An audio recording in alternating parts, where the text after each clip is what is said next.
2024 సార్వత్రిక ఎన్నికల ముందు ప్రజలకిచ్చిన హామీలను నెరవేర్చకపోతే గల్లా పట్టుకొని ప్రశ్నిస్తాను అని చెప్పినటువంటి ఉప ముఖ్యమంత్రి పవన్ కళ్యాణ్ గారు ప్రశ్న అనేది ఇప్పుడు మర్చిపోయిపోయి ఇప్పుడు ఆయన దేశ సంచారం కోసం తిరుగుతా ఉన్నాడు.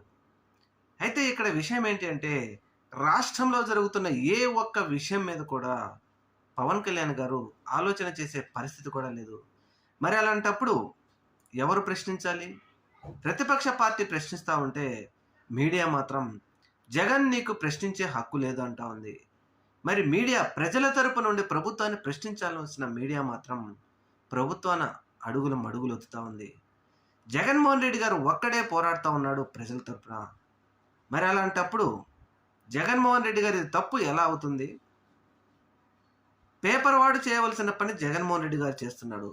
జర్నలిస్టులుగా మీరు ఎందుకు సిగ్గుతో తలదించుకోవాలి? జర్నలిజం అంటేనే ఇదేనా? ప్రజల తరపున ప్రజల కోసం ఫోర్త్ ఎస్టేట్గా పనిచేయవలసినటువంటి జర్నలిస్టులు ఈరోజు ఒక ప్రభుత్వానికి అడుగులకు మడుగులెత్తుతున్నారంటే ఇంతకంటే ప్రజలకు అన్యాయం చేసింది మరొకటి ఉందా జర్నలిస్టులు?